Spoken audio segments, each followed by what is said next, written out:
కాదు, తీర్పిచ్చాడుగా మీ అన్న ఈ ఇంటికి ఎవరు రాకూడదని. మంత్రసాని కూడా రాదు.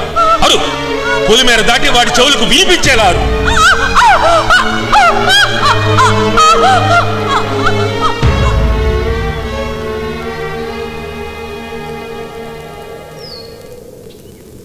ఏమండి,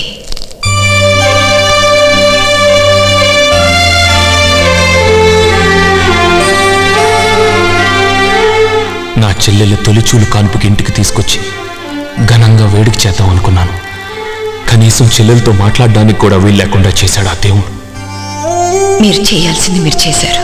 అందుకే శిక్ష వాళ్లకు విధించి ఫలితం నేను అనుభవిస్తున్నాను.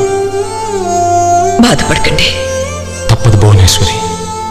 బిడ్డకు జన్మనివ్వాలంటే తల్లి పురిటినప్పుడు భరించాలి. న్యాయాన్ని కాపాడాలంటే కష్టాలని కన్నీళ్ళని సహించాలి.